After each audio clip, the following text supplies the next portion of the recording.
Welcome to the Pat White Show.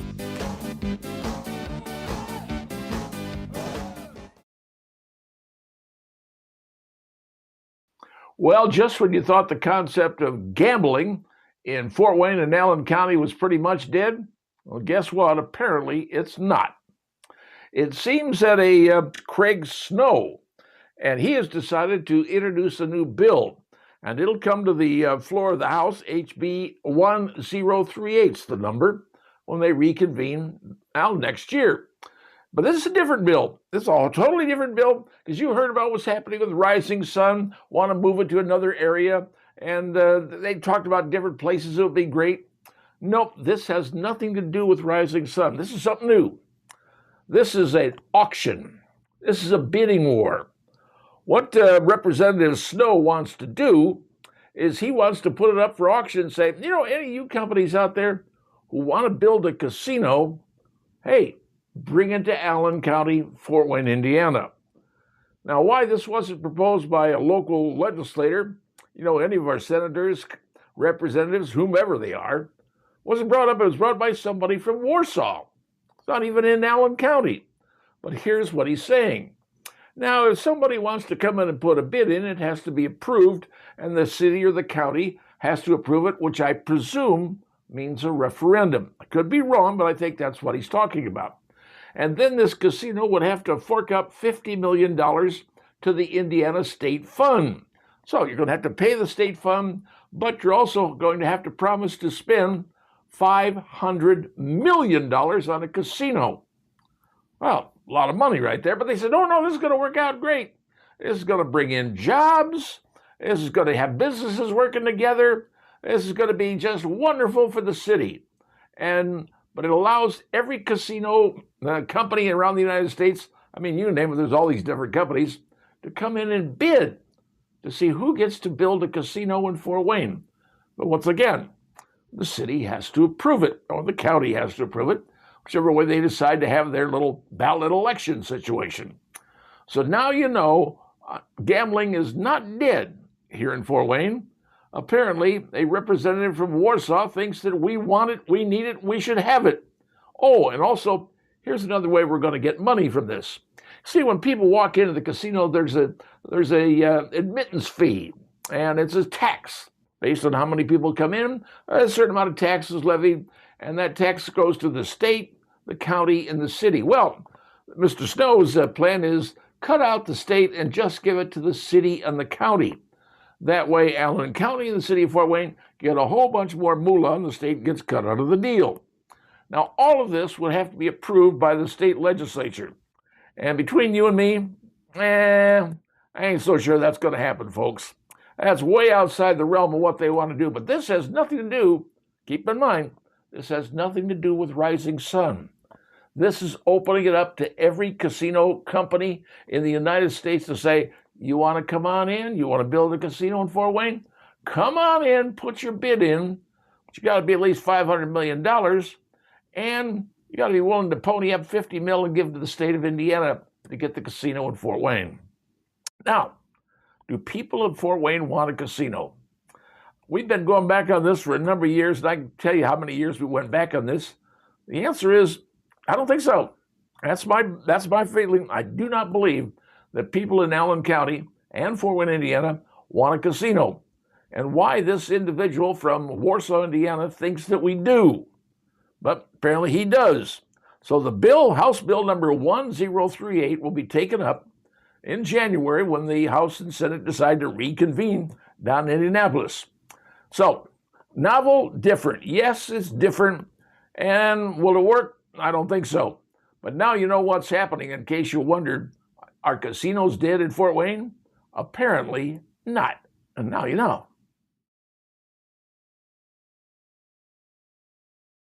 Over the last few weeks, there's been a lot of hubbub going on involving the situation involving Senator Mark Kelly and 5 other members of Congress, involving a video presentation they prepared telling people in the United States military, you don't have to obey illegal orders. All right, that's fine. They did it. That was their call. The problem was, in many people's minds, what illegal orders were they talking about? And that was never specified. And that has then created a secondary problem that could result in Senator Kelly actually being called back to active duty. And that would be under 10 USC 688. You can actually take someone in the military who is retired, and you could bring him back in for a certain period of time. Now, if that happens, but the Defense Department says that's what they're going to do, he can fight that if he wants. He has certainly every right to do that. But the laws may say, hey, you got to return. Now, what could happen if they decide to bring him back, and what could they do to Mark Kelly? Well, one, they could use 10 USC 14509 and take away his pension. Right now, at least deduct his pension by a certain amount percentage. Currently, he earns $120,000 a year as a retired Navy captain. That's on top of his Senate salary. So he's doing pretty well retirement-wise in the military. Or else they could go on to Article 133, which is conduct unbecoming of an officer. Also a court-martial under Article 88, which is contempt towards superiors. I mean, there's a lot of things they could pull out and utilize. But here's the issue that could come up if, in fact, it goes this far. If it goes this far, the lawyers representing Senator Kelly could pull up a Supreme Court decision. And that one was one known as New York Times versus the United States. Back in 1971, it was called the Pentagon Papers. And this was a gentleman that had a big file they wrote from the United States, and he ultimately ended up releasing it to the New York Times and the Washington Post, who started publishing it. Then it went to the Supreme Court saying, hey, you can't publish that, it's government secret stuff. The court said, no, in this case, you could publish it. So could they pull that up in the Supreme Court and say the U.S. versus the New York Times? Yes, they could. That could very well happen. But there's one other thing that, well, you might want to think about. Here's something going on. In the Constitution, it says that members of Congress are free to, well, criticize the president. Yes, that's correct. They can legally criticize the president as what it says in the Constitution. And that clause in there may be the big clause that may ultimately be utilized by these members, these 6 members, as well as Mark Kelly. Now, he's the only one being recalled because he's the only one who's retired. Keep that in mind. The other people, Slotkin and Crew and Deluzio and Good Handler and Houlihan, they are not retired individuals in the grand scheme of things. They did not serve 20 years. Kelly did. So, what's going to happen there? Well, here's where it could go. They could say, hey, we have a right in the Constitution to criticize the president as we see fit during our duties. And that, my friends, will take it to the United States Supreme Court. I could pretty well guarantee you that if it goes down the road, if all the things that are said by the government, here's what we're going to do, we're going to pull you back in, we could cut your rank back to commander from captain, we could take half your retirement pay, all those things they could do. And if they try to do it, I guarantee you this will go to the U.S. Supreme Court. Because it will say, what can senators and congressmen say about the president? Because, keep something in mind, when you enroll and when you enlist in the United States military, you take an oath. And in that oath, it says you will do what the president says. You will show loyalty. And you will do it within the restrictions of the UCMJ and the rules and regulations of the military.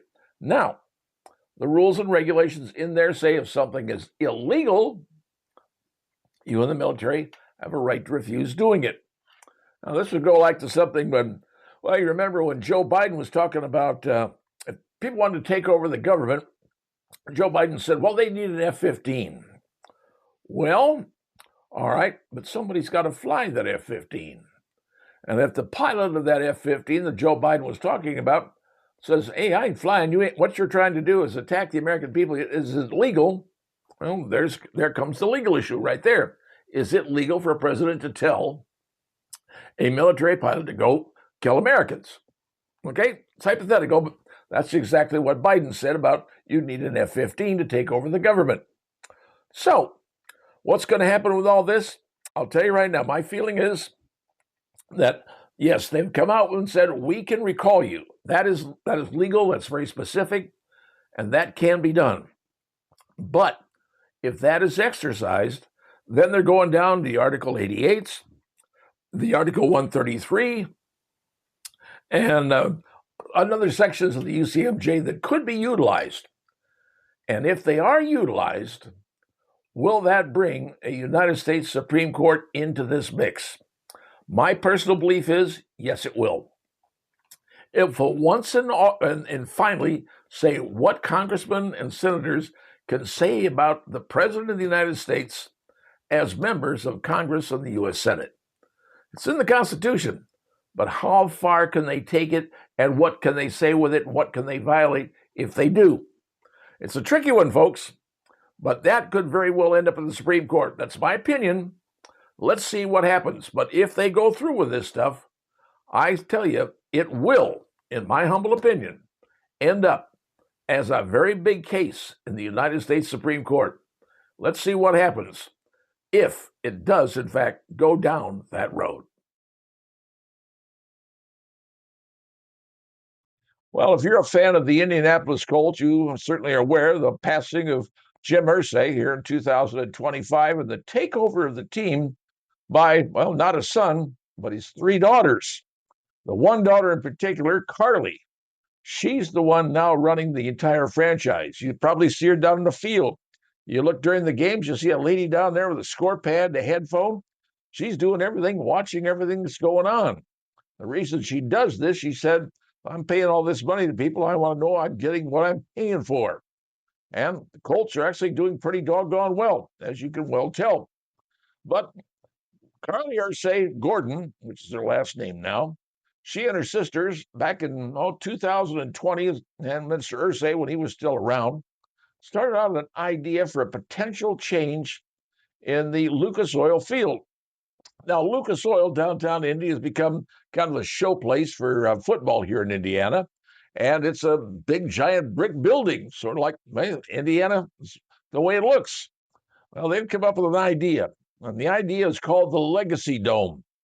And the Legacy Dome is going to cost about $9 billion. Now, the Irsay family's worth about $5.9, almost $6 billion. So not quite sure where they're going to come up with $9 billion, but the stadium they're coming up with, the idea for it, it's like nothing else you could imagine. Very much controlled by AI, but it's going to be the Colts blue. It's going to be titanium alloy shell. It's going to have things in it like a micro screen for every seat that you'll be able to watch the replay and get information on the players and all sorts of little things like that. And even the stats. You want to figure that out. But here's something else. If you have a ticket for that particular seat, it's going to have a data on you. If you're a season ticket holder, it's going to know what your favorite beer is, what you like to eat for snacks. It's going to have all the data on you. So when you sit down, they know exactly what you're going to do, what you're interested in. And if you're sitting in the right area, that you get serviced by the concierge, if you will, well, they know what to bring you. Like I said, AI dominated, special hybrid grass, AI controlled. Everything's going to be controlled, and everything is going to be to conserve electricity, resources on the water systems, the air systems. Everything's going to be totally controlled to make it one of the most incredible events that anybody's ever gone to. Like I said, alloy steel, titanium surrounding the place, totally different design, totally different, well, anything like you've ever imagined. Now, why do that to Lucas Oil? Lucas Oil is a classic stadium in its own style, with the roof and the end windows and everything else.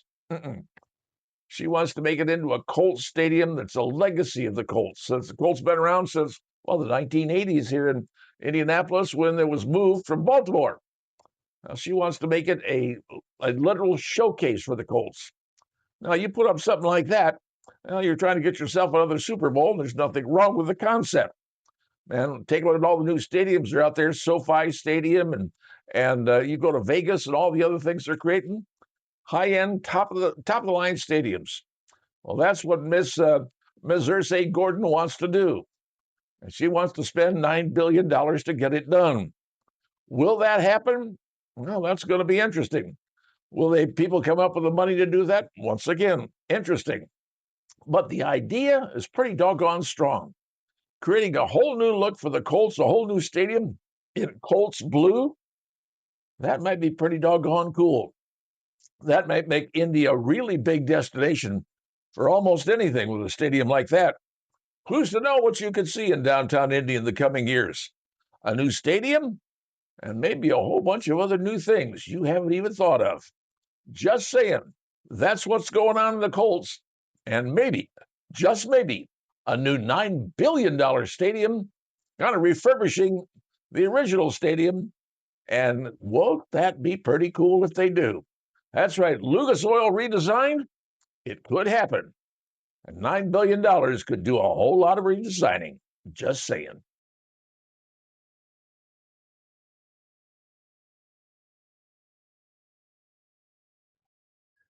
Well, the Turkey Day holiday is over, and frankly, Americans went out and spent money like nobody's business. Latest numbers have come in indicated this year, Americans during the Turkey Day holiday, Black Friday, call it whatever you want to, spent over $11 billion. You heard me right, over $11 billion. And roughly 53%, nearly 53% of that was spent online. Now, what does that tell you, America? Well, everybody's saying the price of everything is up, the economy's gone bad, nobody can afford anything. That explain why Americans went out and spent those many billions of dollars, over $11 billion, just in the Thanksgiving weekend alone. Now, they call it Black Friday. You ever wonder why they call it Black Friday? Well, here's something you may not know. For most retailers, the first part of the year leading up to Black Friday, as they call it, they are running in the red. That means they ain't making money. But they wait until Black Friday, and that's what it calls that Friday, the day after Thanksgiving, is the day they go from being in the red to being in the black. And then for the rest of November and all through December, when they're selling most of their goods, that's when they really make their profit for the year. Now, that's the way it is with many, many companies out there that operate. And that's why we call it Black Friday, because that's when companies that have been operating from the red for most of the year suddenly start operating in the black. Now, you know why it's called that. But the bigger story is America spending money. And here's the biggest concern for, well, a lot of folks. A lot of that spending was done on credit cards. The amount of credit card debt that America now has is, well, probably the largest it's ever been in history. And people are faulting on their credit cards simply because, well, they can't pay them. But that's the one thing they want to use. They know that credit is always there. Let's pull out the card and use it. And as a result, this year, around $11 billion was spent just during the Thanksgiving weekend, spending money for Christmas. And most of it, like I said, about 53%, was spent online. Now ask yourself, did you buy everything online this year? Well, that's what's happening, folks. A lot of local stores are suffering simply because people are either too lazy or not interested in going out and being part of the crowd to shop for things. And if you can't sell your product online, well, people aren't going out to buy it.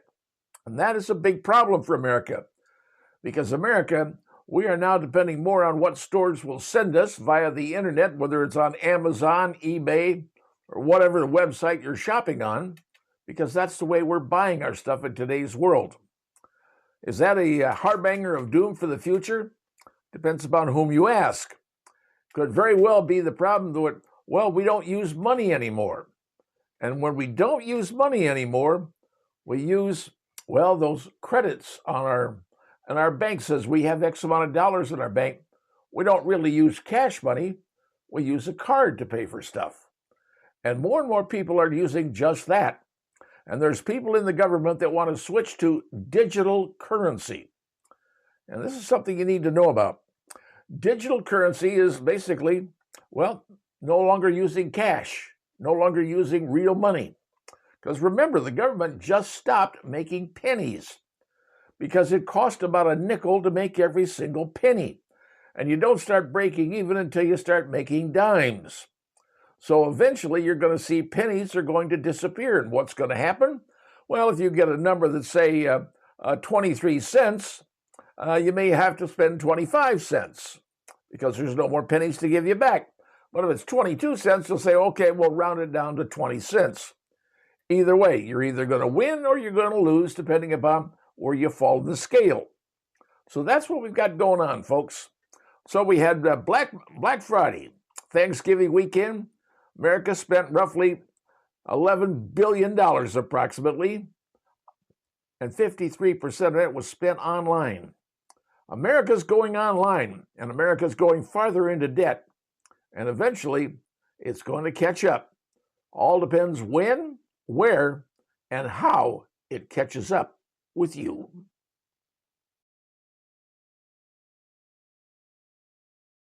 Well, ever since the days of radio, soap operas have been part of our lives. Yes, they started on radio, then ultimately went to television. I remember back in the 60s, 70s, and 80s, soap operas were really big on TV. When I was in college, there was a big one.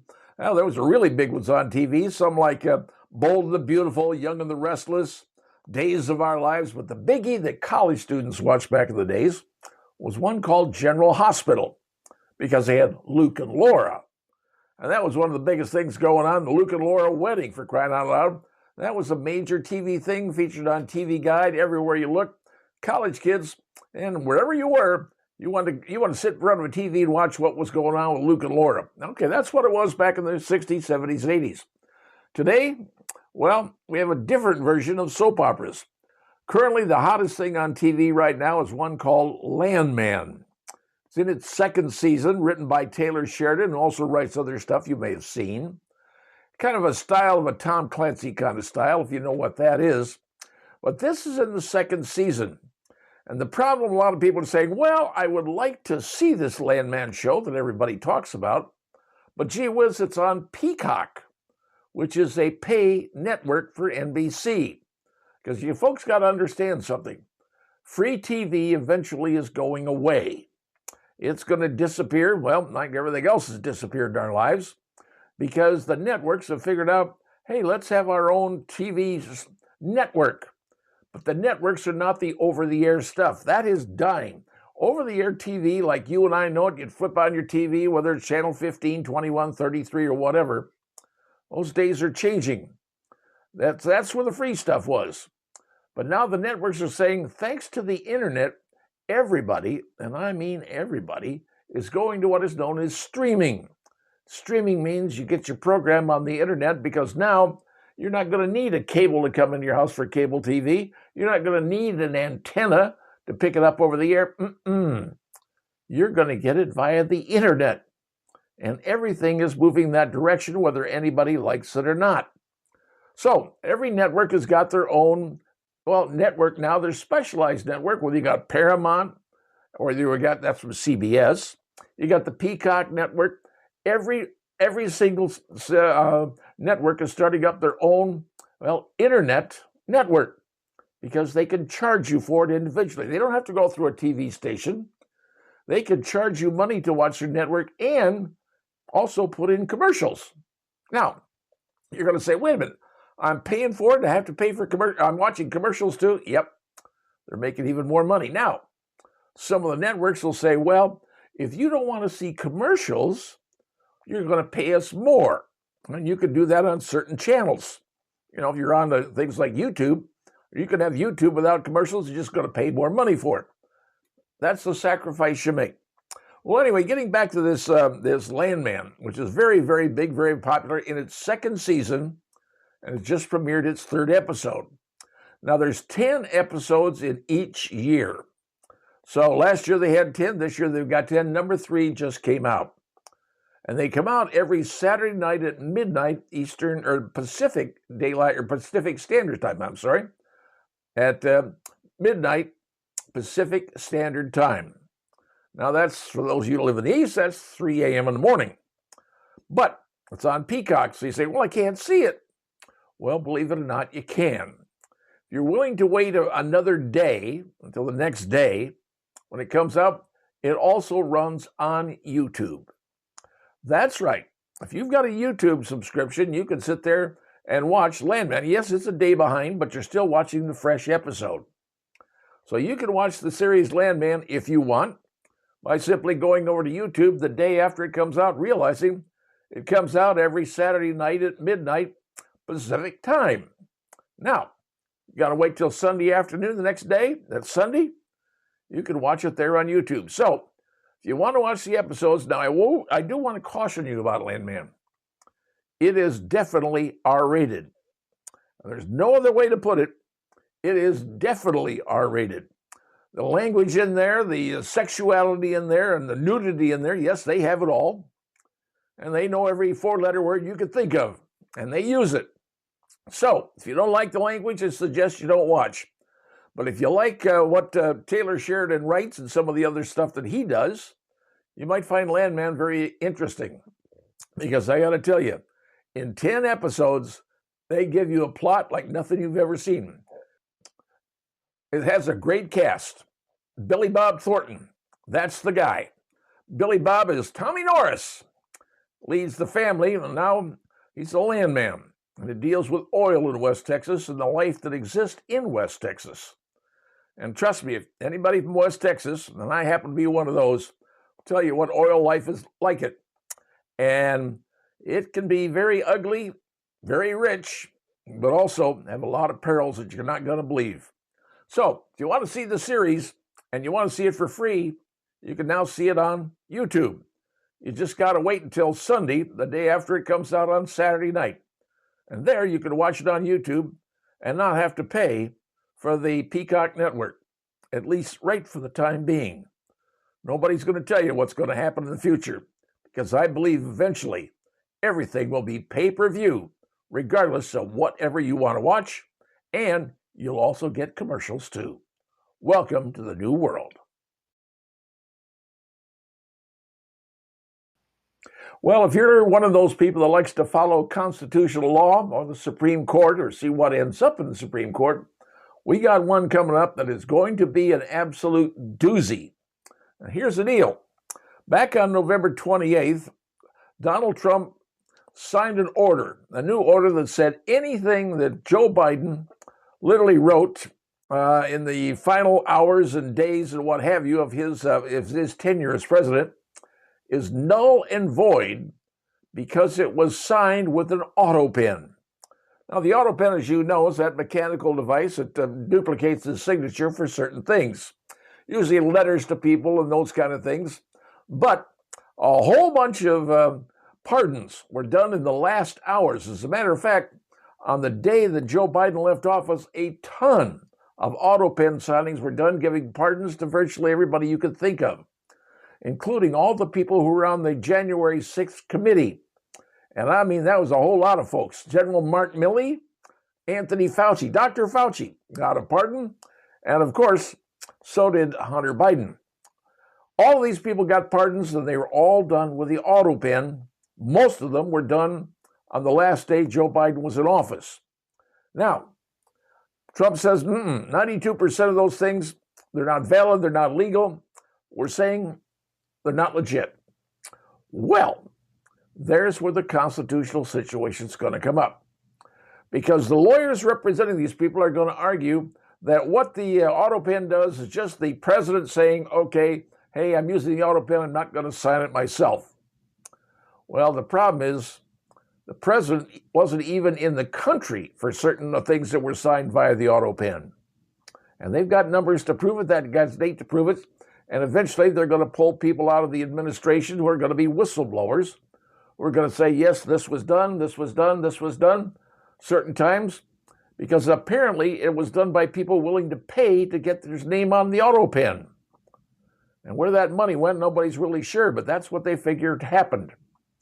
So all of these people were signed by the auto pen. Now, those people like on the January 6th committee, and this is all those people who are on that committee who are saying, well, they could be indicted. They're going to argue that, hey, Constitution, you can't do that. It was signed, auto pen is legitimately signed by the president, and you've got to prove that he didn't know what was going on. And there, get your constitutional issues going on in law. Now, so other people are going to argue this, saying, hey, my pardon is going to run the statute of limitations, because on federal situations, it's 5 years.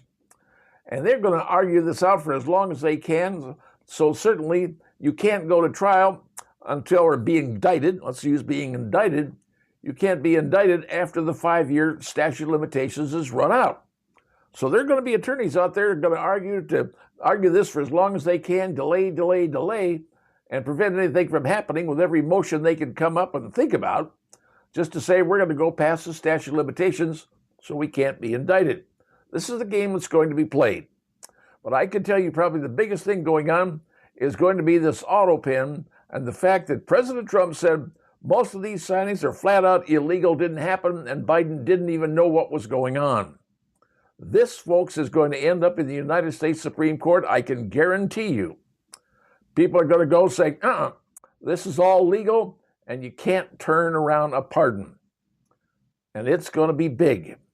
And if it's taken to the end, it's going to end up in the U.S. Supreme Court. Are auto pen signatures legal? And were they actually okayed by Joe Biden, who right now, having him testify is going to be a little bit difficult. But this is where it's going, folks. Auto pen signatures are no longer legitimate for the pardons and about anything else, executive orders as well, because Donald Trump says Joe Biden didn't do it and didn't know about it. That's going to have to be proven in court. But I guarantee you, this is a big issue that will end up front of the United States Supreme Court, and it'll be happening sooner than you can imagine. One of the biggest stories in America has been the CDL issue. CDL issue is a lot of CDLs from both New York and California were issued, fraudulently. It's about the best thing I could say. Because so many of these CDLs on these drivers, they don't speak English. And that's one of the rules you have to have on your CDL. You've got to be able to speak and understand English because you got to read the road signs. You got to talk to people. And many of these CDL drivers, on their license, it doesn't even have their name. It says no name given. Because CDLs were given out like passing out cotton candy at the state fair. That's what was being done in 2 states in particular, New York and in California. Now you say, well, it's just a New York problem. It's just a California problem.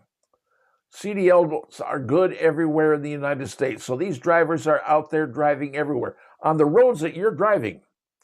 And many of these CDL people, they can't read English. They can't speak English. But they're driving the trucks around America. Well, the administration said enough's enough.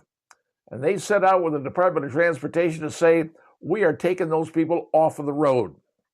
And right now, the number is almost 200,000 truck drivers across America have lost their CDLs because they weren't legitimate in the first place. What would they do? Well, the DOT would go to big gas stations, the ones that the truckers go to, get their rigs filled up. And they would be sitting there going and saying, hey, you got to read this. Can you read it?